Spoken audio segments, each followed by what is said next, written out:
Welcome to the Tearing It Up podcast. I'm your host, Taryn. We'll be tearing it up, tearing it down, and tearing it apart, dissecting all things related to those who deviate from the standard. From leaders of their industry to leaders of mediocrity, and maybe a gear review or two thrown in. We shoot the shit and let the conversations flow, so if that's not your style, this may not be for you. Otherwise, listen in. Hope to light a fire in you somehow. Hello, everybody. Welcome back for another week of the Tearing It Up podcast. Today we've got, a bunch of A's. We've got Amber, Ann, and Amanda with us. I'm really excited to have these two. They're local Tahoe gals. They're in South Lake Tahoe. They have a company, Peak Pursuit. Peak Pursuit mountain bike, or do you just call it Peak Pursuit? Peak Pursuits, yeah. Okay, Peak Pursuits. I found them, I came across them on Instagram. They had reached out letting me know about a bike retreat they're putting on in South Lake Tahoe. So we got together, had a little chat, learned a bit about their business, what they're doing, and now we get to share all that with you and their background on how Peak Pursuits started in the first place, what these girls love about biking. So yes, we're back to talking about biking. We haven't really left biking this whole past 6 months or something. But I actually got on my bike too the other day for the first time in a long time. So that was lovely. So Ann and Amanda, you guys are together in person right now. Where are you physically in the world? We are in South Lake Tahoe, California.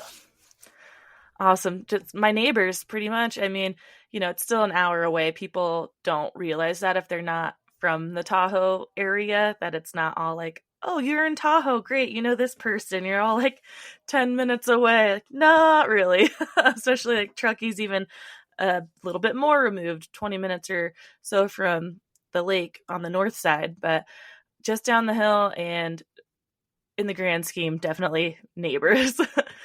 So guys, I'm super curious to hear how it all started. But first, I'm wondering, how are you guys from Tahoe originally, or where do you both hail from? I grew up in Texas, but came here about 4 years ago, and I'm happy to call this place home. We lived in Puerto Rico before coming here, which was pretty wild. We were there for almost 4 years, and that's kind of where we started adventuring and falling in love with the outside world, because there's just tons of activities to do on the island, climbing and surfing. And, there's mountain biking there too, which is really cool. So yeah, we're happy to call this home now. Very awesome. And I'm from Pennsylvania originally, moved to Colorado, and then from Colorado moved out to California to South Lake Tahoe about 10 years ago. And falling in love with it. It's a wonderful place, so I love to call it home. Awesome. And for biking, did you guys have much of a history biking before you came here? Like any kind of biking? I mean, I rode bike. Texas is not known for its like single track, but there's a lake that I grew up by that had some dirt. I did ride that growing up. The old street drag, like just being a kid hopping curbs, like that was like my background. Nothing like Tahoe mountain biking at all. So I'm pretty new. This is like my 4th year of riding. And just for the audience, real quick, can you guys clarify too who is from Texas and who is from Pennsylvania? And then we can, I know it's always a little bit hard when there's a couple guests on for the audience to like match the voice to the name. It takes a minute, but if you guys could just do that real quick. Yeah, I'm Amanda and I'm from Texas. Perfect. And my name is Ann. I'm from Pennsylvania originally. Awesome. I mean, I don't think really it'll be too much of an issue as we chat. Everyone will get the story of Peak Pursuits, but I like to really try and get the picture in my head of like, wait, who's talking? Who's that again? Keeping track of it all. But Amanda, what about you and your biking background? It's a lot of A's. Yeah. Let's see. I dabbled with mountain biking in college. I went to college in North Carolina, and I did some mountain biking there. I worked at like a summer camp and took kids out on mountain biking. I was always really interested in it. And then really when I moved out to Colorado was when I started really getting into it and getting my butt kicked. But I still do get my butt kicked. And then And then, of course, moving out to California to Tahoe was when I just started going on those longer rides and really finding the love for mountain biking and the challenge that it is.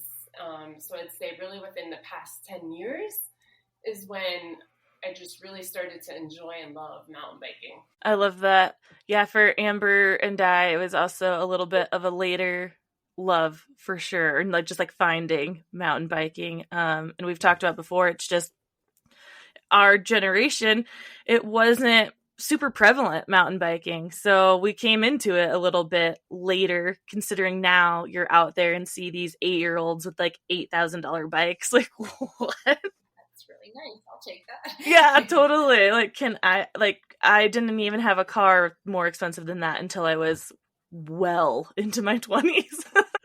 Yeah, we both have kids, and they're younger, 8-ish, 10-ish, 12-ish, around those ages, and seeing them out on bikes and on the trails, it's insane. I'm just like, I can't believe this is your childhood and this is how you're growing up. I mean, it's amazing.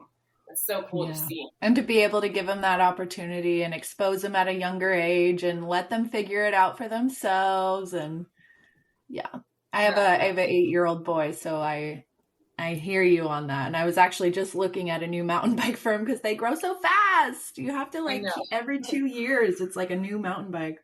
If that. Yeah. And shoes for sure. Expensive hobbies. Yeah. Very much so. Like their mental strength that they develop from such a young age, I think is really cool. Like coming as like a 35-year-old woman learning how to like bike, your like threshold for getting injured and just that space that you kind of live in your head when you do something hard, you really have to like push yourself there, where with kids, they kind of naturally fall there and they're just getting that like, it's just going to be like cellularly ingrained in them. I feel like to like how to like conquer things that are just a little scary, you know, and it's pretty cool. Like that's what I'm most envious of, is that they're going to just have this like mental fortitude, whether or not they ride bikes, you know, it's something they can take with them for sure for whatever they do. Like something's a little scary, they charge forward, you know, with ways on how to manage it. So I think they learn on the trail and climbing and just getting to live here in the mountains for sure. Absolutely.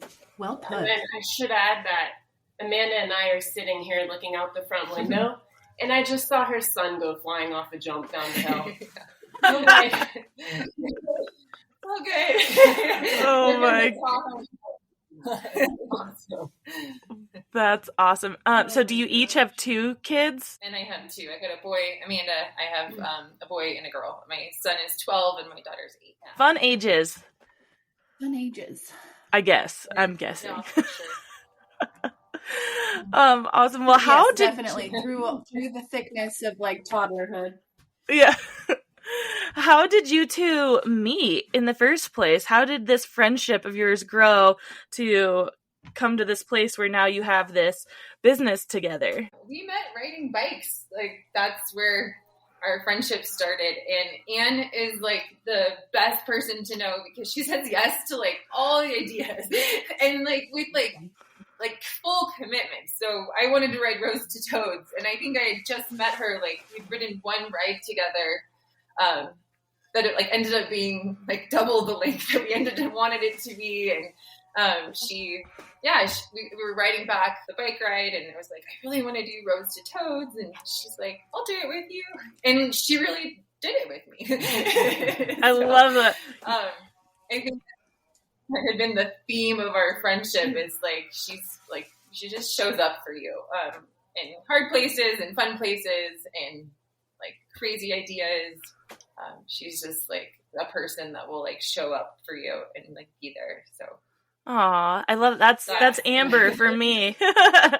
That's exactly how Amber is. She says yes to everything. She's like, yeah, I'm down. I'll do it. Let's give it a try. And then I'm like, oh, dang, I shouldn't have said that crazy idea out loud. I gotta do it now. 100%. That's really cool. So you guys met. Oh, sorry. Go ahead. No, you're fine. When we went on our first ride together, we met a mutual friend, got us together for a ride. And she's like, I think you 2 really like get along well and ride bikes. Like it'll be awesome.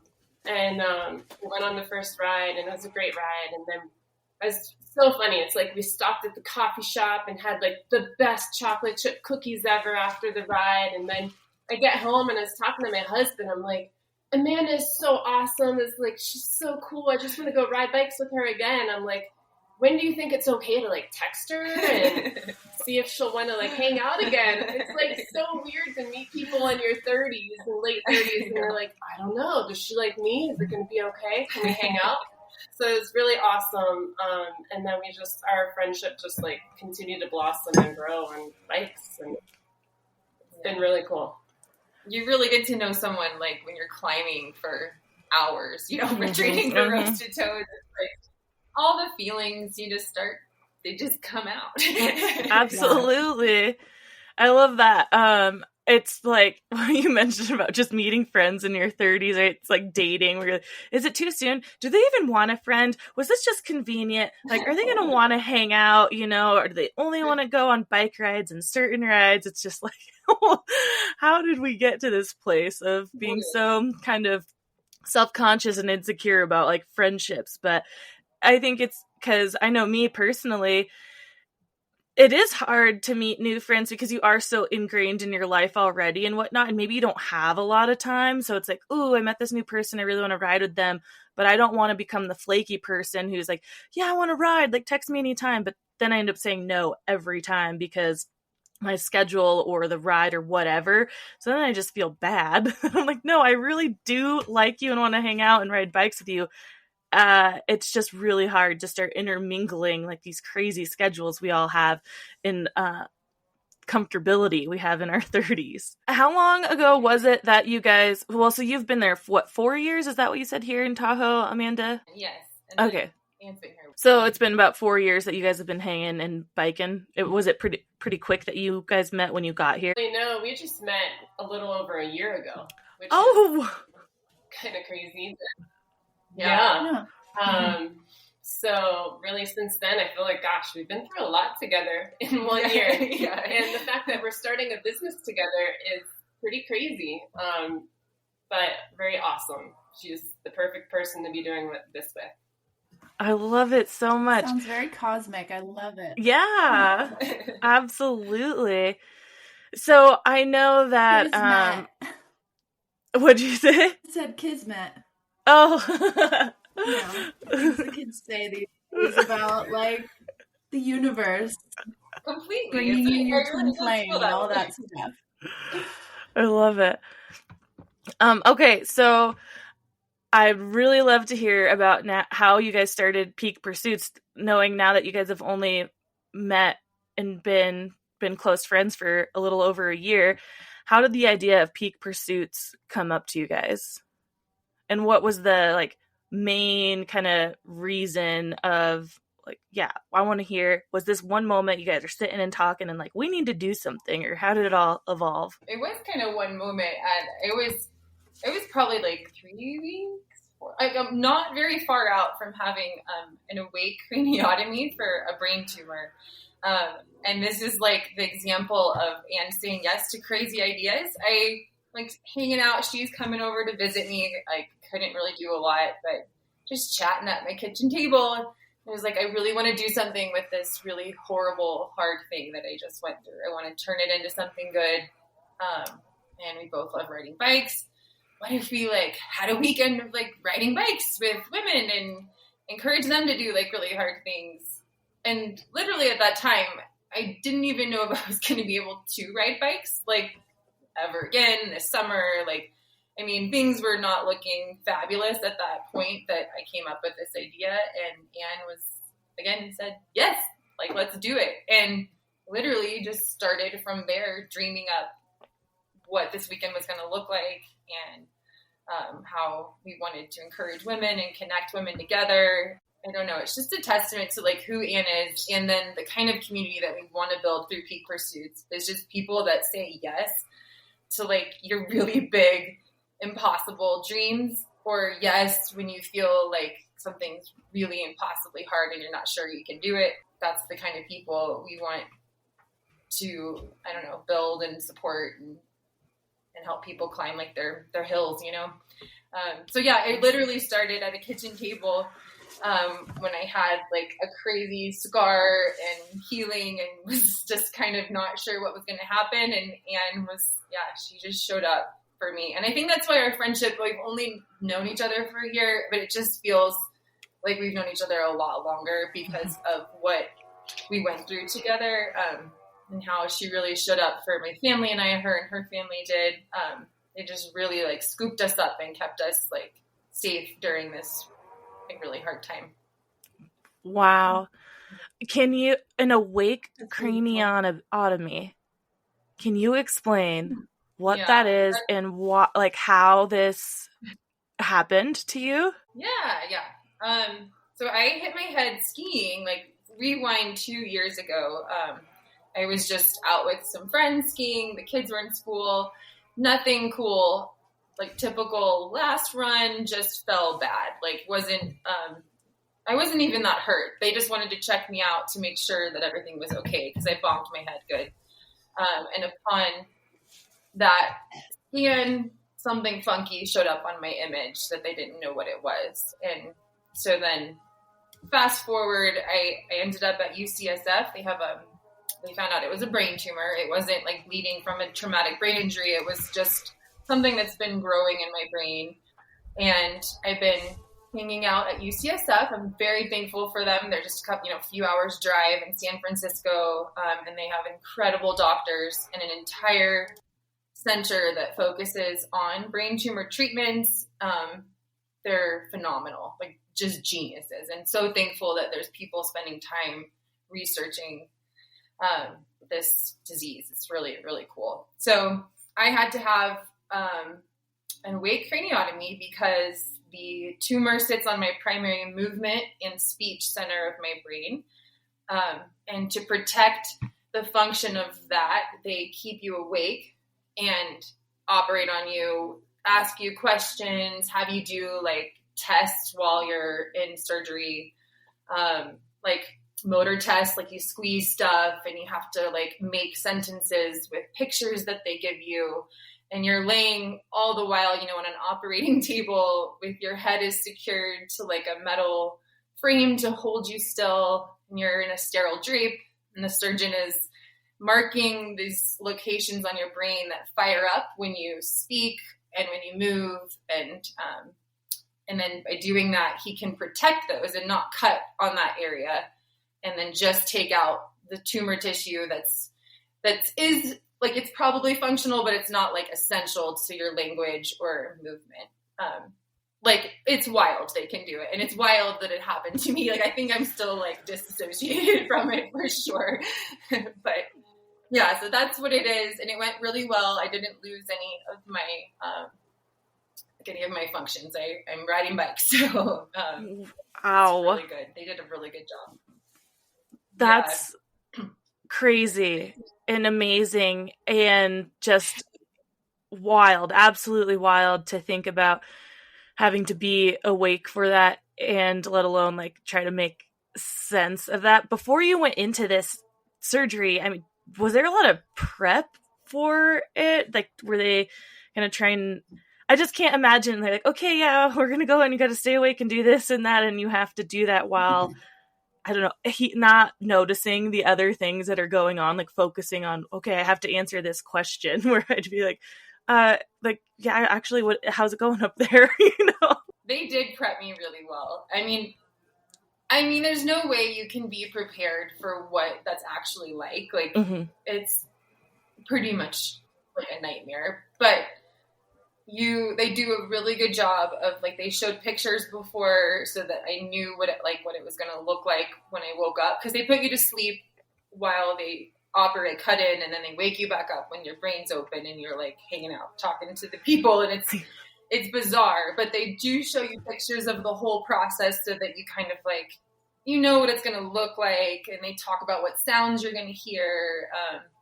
And then they practiced with me the test, like they practiced the language test so that I knew like, okay, they're going to show me a picture of a chicken and I have to come up with like the chicken ran or something, which is like very hard, surprisingly. And so like, I felt like I had no writing ability at that point. Like I was like using the same verb over and over again. The chicken ran, the dog ran. Like it was just, you kind of lose your creativity for sure. Yeah.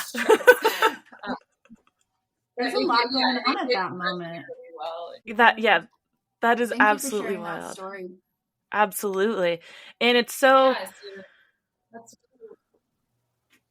it's just so crazy that you fell skiing, and like you said, not even a terribly bad fall or something, just kind of checking you out, and that's how you discovered it in the first place. I'm sure kind of all those realizations and everything that happened is just the way life works sometimes. It's just like Amber said with you two meeting, like kind of like cosmic, like who you don't think when you just have a little fall or an accident or something that anything like good really will come from it. And it's like, yeah, that's how you discovered this crazy thing. And when on earth would you have ever otherwise found this tumor growing in your brain? Because we're not just going in and getting brain scans every other day, Yeah, that's what my husband always said, because I had a black eye from my goggles, and he was like, Brad punched you in the face so you could get into the hospital, and we would go get a scan.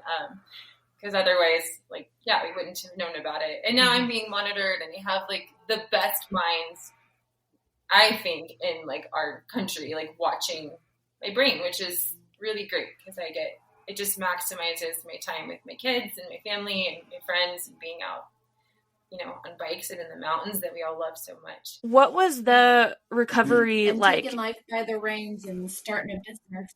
Yeah. Sorry, absolutely. Did you say, Amber? I was saying taking life by the reins and just like meeting a new friend and starting a business. Totally. I felt like I just came to like a fork, and it was like you could fall into despair. Like life has hard things for everyone. Like we're not all going to face brain tumors, but like we're going to face hard things. It's just we're going to lose people we love. We're going to go through things ourselves. Like life's just full of it, and you get to these forks, and it's like they can make you go down this road of despair, bitterness, and you just think life is horrible. And I felt that. I wanted to go that way. It was easy to like dip into that feeling. Or you can like turn the other way and just choose to like choose joy and choose people that want to walk through you, like through the messy things. And just like, I don't know, it's just our time here is so short. It's like everything seems sacred, like every interaction, like our conversations with people, that like bringing of time like to the forefront of my mind was actually like the best gift, because it's like I already knew it, but now it was like so tangible that like we're here for a very short amount of time. What can we do to make the most of it? And that's why I think I'm so excited about this weekend with Peak Pursuits, because it's just everybody that has shown up has been some sort of like authentic like relationship that is like connected through someone that cares about Ann and I, and it's just all been built on community. And it's just kind of cool how it's all tied in from this horrible thing that happened into something like really beautiful. I don't know. Been pretty neat. That's an amazing story. I also feel like it's things, the hardest trials in life that make us feel the deepest, the hardest, bring our connections so much stronger. Like it's the shit that really pulls deep at those like real life moments. For sure. Yeah, it does. Not fun to go through it, but it's like if you can hang on, like beauty comes out of it for sure. Yeah. Well, that's just like the plurality of life, or you have to feel the really bad stuff to actually feel the good stuff. Otherwise, you don't know how good is without having felt the bad. And we can easily take this into a very simple analogy with biking, and we all know the climb sucks, but we do it to get to the fun downhill part. So it's obviously we can't choose what happens to us, the bad things that happen to us in life, or when they happen and when we'll come out of them or whatnot. But still, it's like when you have something and you can kind of remember and remind yourself like, okay, I'm here because I went through that really shitty thing, and it can just add that level and gratitude and re-ground yourself into things. And I have to remind myself of that at times too, especially if I'm angry or mad about something that's probably pretty small, and you're like, okay, like, why am I, or when I'm in a great moment and I'm like not appreciating it so much, try to think about like, well, I went through this to get here. Okay. So this is a moment I do need to appreciate and be more present in. But again, it's always hard to do in the moment, whether it's a bad moment or good moment, to appreciate where you're at and just being present in general. With your recovery from this surgery and not knowing, what you were going to be able to do after, if there was going to be any, kind of side effects, loss of motor skill or anything like that, how long did that take before you were kind of like clear to start doing these, like getting back on your bike and doing the daily life things? I guess, well, it was like 4 months, I feel like, of not doing much, but I'm a bit cuckoo, I guess, because I like to just, I like insisted on walking the day I got home from the hospital. Like my mom was like, don't you think you should just lie down? Like your head's in this bandage. And I was like, I just need to go. I remember getting out of the car, like drove back from San Francisco. I was on a lot of pain meds, but I was like, I've got to walk to the end of the street and back. And I think that just helped like my mental fortitude too. Like it was something I made it like a habit. Even if I didn't feel like it, I just got up and I would move a little bit every day. I think having like people come visit, Anne came right over, my mom stayed. I think that just helped. So I actually was able to ski. My kids our kids are both on jets at Kirkwood, and my son was really excited because he had just dropped this chute called Corner Pocket off of Chair 6, and he wanted me to see it, and I hadn't been able to be up there. I missed like all the ski season, and I hadn't seen it at all. And I was able to, like, the last 2 days of ski season, I got up and I got to go see him drop like the hardest thing he's ever done on skis, which was really cool. I mean, I like pizza down the entire mountain. I felt like I need to be in bubble wrap. Like, Absolutely. But I was there. So yeah, I think because of the skill of the people at UCSF, it was like he really only took what needed to be taken, and he protected so much of the brain, which is just, I mean, just phenomenal. I'm so grateful there's people that like dedicate their lives to medicine like that to help people like me out. Yeah.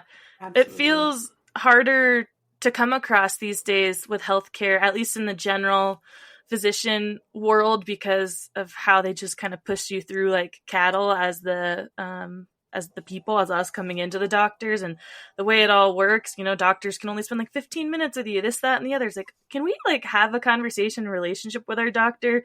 So it's really nice to hear and remember that people are still in healthcare because they actually care about, like what's being done and helping people and fixing things. It can be a very dismal place. And I'm curious. I feel the same way now. Yeah. And being the friend sorry. It's always hard technology. But being the friend there, kind of watching this all happen, how did this make you feel, seeing your friend go through this, and what was it like kind of being there for her and seeing her through this? You're just ready to say, yes, we've heard for sure. Like, whatever this girl needs, I'm there. Yeah, I mean, my thought was just to be as supportive and be there as much as possible for her and her family, to help her with whatever she possibly needed. So whenever she came to me with the idea, I mean, it didn't cross my mind for a second to ever even like consider saying no. It was like I knew this was, for one, a really good idea, but for two, like just plan something to, look forward to, and to have something positive to like put your energy towards, was something that helps, get you through the hard times and helps you kind of move forward. So I'm just happy to be there for her. And yeah, it kind of puts a light like at the end of the tunnel. Like, we have this thing we're going to strive for and work towards, can help you kind of get up every day, and I'm sure inspired you guys to be on your bikes yourselves as much as possible. So when you decided, like, yeah, we're going to do this, we're going to put together a weekend, how'd you come up with Peak Pursuit, the name? Just anything crazy inspiring? It's one of those things that I just like brainstormed, and I think I wrote down 5 or 6 names or something, and we're like, well, that one sounds good. So we just went for Peak Pursuits. I can't even remember what the other ones were, but this one just really spoke to us, and we went with it. Awesome. Well, I love it, and I want to hear now. I like it. Yeah. Now I'm curious about the weekend in itself. You guys are brainstorming this, putting this together. And there's dates. There are real life dates for this event. It is happening, and it's little over a month and a half out. Yes, the dates are September 27th through the 29th of September out at Kirkwood Mountain Resort. Beautiful. How many people can you have, or are there spots left? There are a couple spots left. We're capping it at 25 for our first retreat, just to get everything nailed down and get, hopefully not have too many kinks we need to work out. But our goal is to keep it growing and to be able to have more women next time. But yeah, this time we're capping it at 25. Okay, very cool. So there's a couple spots. Yeah, there's a couple spots left. Tell us about what this weekend is going to entail. What women who are going or maybe want to pick up those last couple spots, what should they expect? Are we doing clinics? What are they? It's what, 27th? So 3 days, 2.5 days? Yep. Friday, Saturday, and Sunday, but 2 days of riding. Okay. And Friday's like a happy hour at the Wall Bar at Kirkwood. So we get to just kind of camp there for the whole weekend. It's really cool. It's got a big patio that looks out like on the front side of Kirkwood. So like mountain views for days. And we're actually just got sponsored by Ibis. So they're coming and bringing some demos for the ladies, which is really cool. And we'll have a couple of their female writers and like a marketer and engineer. They're going to come out and ride with us and bring some bikes and just chat bikes and play in the mountains for the weekend. So it'll be really cool. Very cool. So downhill riding, folks out there, in case you're not familiar with the area, obviously we've mentioned Kirkwood. So it is a resort. So if folks are not super experienced with like downhill riding, is this still for them? Is this at all levels kind of thing that you'll be able to break away in groups based on your comfort level? Well, actually, so we're still, fine tuning all the details with the rides, but we will have more of the intermediate to intermediate plus into advanced type of riding available. Kirkwood actually does not have lift access riding as of right now. I don't know if that's something they'll change in the future or not, but they do have an amazing trail system that they're developing out there to pedal. And so we've been working with their trail building crew, Jenna Kane, Steve Hodgkins, who are super amazing and supportive people. And the things they're doing out there are so wonderful. Their trails are super fun. And then we'll be doing a ride on the Kirkwood area possibly. And then we're looking into doing a ride outside of Kirkwood that's just gorgeous to be up on the ridgeline and see the views of all the mountains and looking down into Kirkwood and Caples Lake. It's gorgeous up there. So it's a little more of that wild type of riding where you're out there and the views are incredible.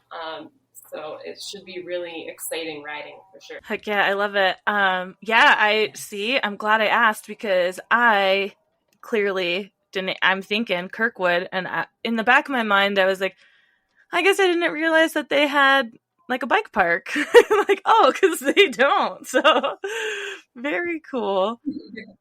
I can attest, at least, though, I haven't ridden much in South Lake, and I definitely haven't ridden in the Kirkwood area. I haven't even skied there.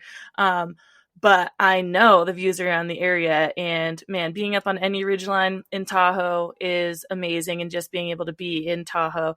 Are a lot of the ladies who have already gotten their spots, are they local to the area, or do you have some who are coming from like traveling? I'd say most are local.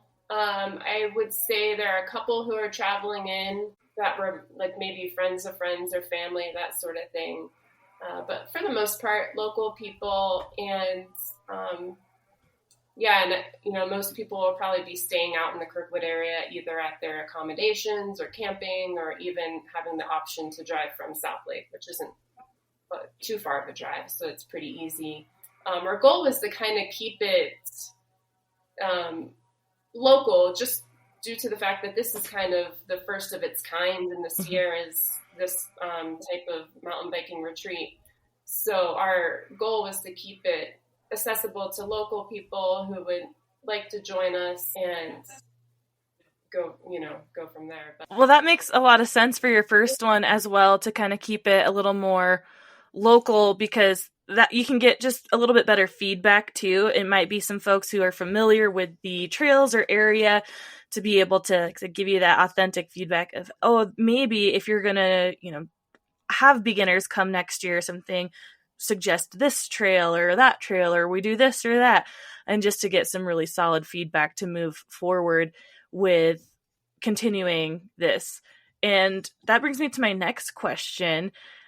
Is there anything else on the list for Peak Pursuits other than kind of repeating this retreat annually? Do you guys plan on putting together, or would you like to put together more clinics throughout the year, organizing more events, or what is the ultimate kind of goal of Peak Pursuits as a business, if you guys have one at all yet? I think it's just to grow the community.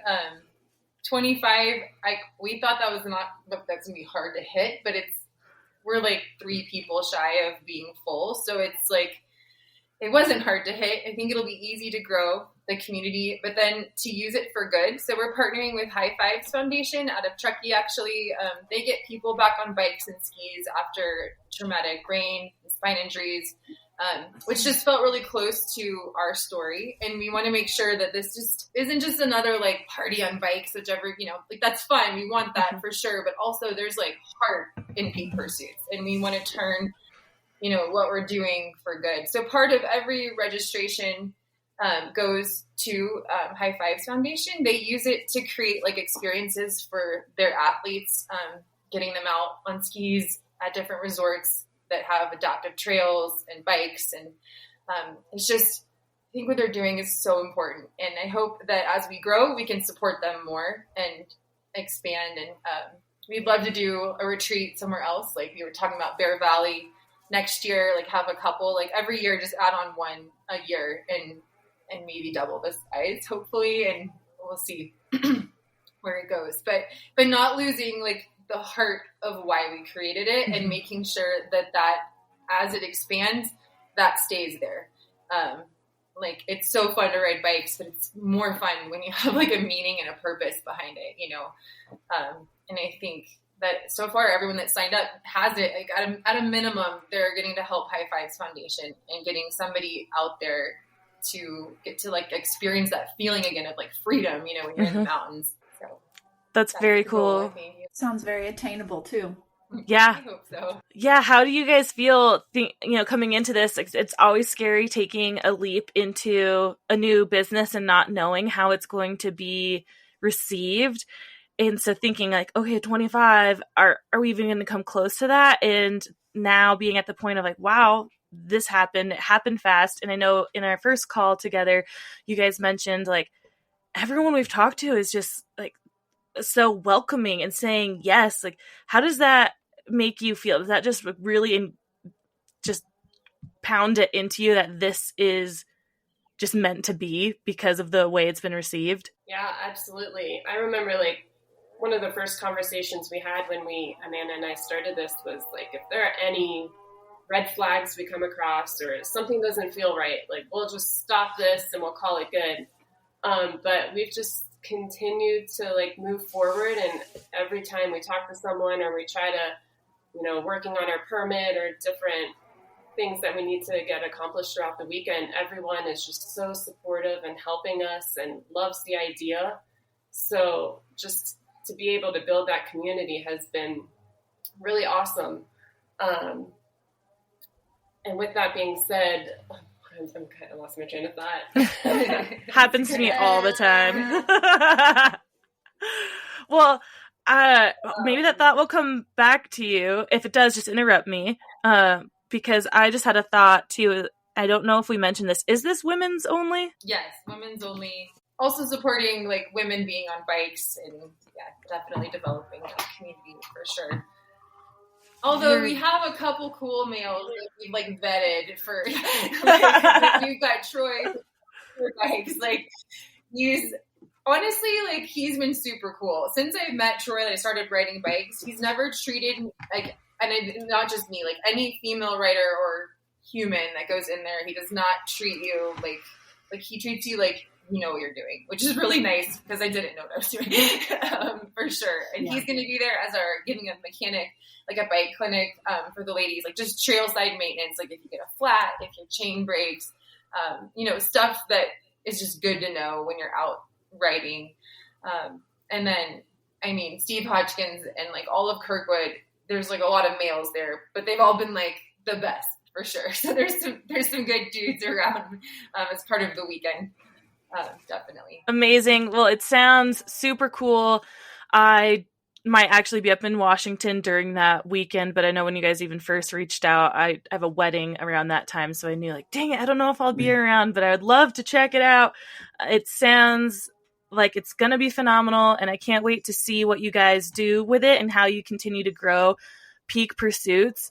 Before we get out of here, I just want to turn it to you guys to add anything at all that you want to for the audience, like where they can find you, follow you, and like I said, if there's anything we missed about Peak Pursuits or the weekend that you want people to know, let them know. You can find us on Instagram at Peak Pursuits MTB, and then we have a website, peakpursuitsmtb.com.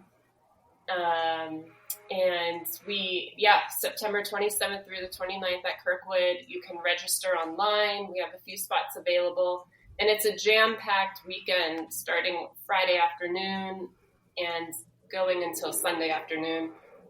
We'll be riding bikes. We're going to be demoing IBIS bikes, and we'll be doing a trail dig day, learning about the trails and building. And the folks out there at Kirkwood are super passionate about the trail building. It's just so awesome to hear everything that they have to say about it. We have tons of speakers and happy hours. We'll have an awesome raffle. It'll be super fun. Epic. Yes, exactly. Epic. You heard it out there, world. There's a couple spots left, so especially if you're in the Tahoe area, snag them up. It sounds like a great weekend. I'm so bummed that I most likely won't be in town for it, and by the time I know, it sounds like there probably won't be spots anyways because there's only 3 left. And who knows, we've got a couple days from where we're recording to where you're hearing this, people. So I hope that we're not getting your hopes up and then they're gone already. But you can find the link in the show notes. Thank you both so much for joining us and sharing your stories and everything about Peak Pursuits. I can't wait to catch up, see how the weekend goes, and hopefully, have more conversations with you ladies down the road as we see Peak Pursuits grow. And with that, everyone... Yeah, you're welcome. We hope to have you join us at the next one. Definitely. Oh, yeah. We'll be in touch for sure. And if you guys ever want to plan one in Washington, too, Amber can be your gal to hit up about some trail places. Yeah. Oh, yeah. Bellingham. Yes. Yeah. I need to get up there for sure. Well, everyone, ladies, everybody out there joining us today, thank you so much for listening, being here, supporting the pod and Peak Pursuits. So we'll talk to you all next week. Thank you so much. Bye. We hope you enjoyed this episode and would do us a huge favor, since we don't have any sponsors or anything like that, and would rate and review us on whatever platform it is you use, Spotify, Apple, Stitcher, whatever it is. And if you're listening and downloading just through the website, tearingituppodcast.com, leave comments. We'll definitely engage back with you. And on social media right now, we're just on Instagram. Tearing It Up Podcast is the handle. Like the post, share the post, comment on the post, whatever it is you got. Show us your love so we just stay relevant and show up in the rankings at all. So again, rate and review, please. And we'll see you next time. Thanks.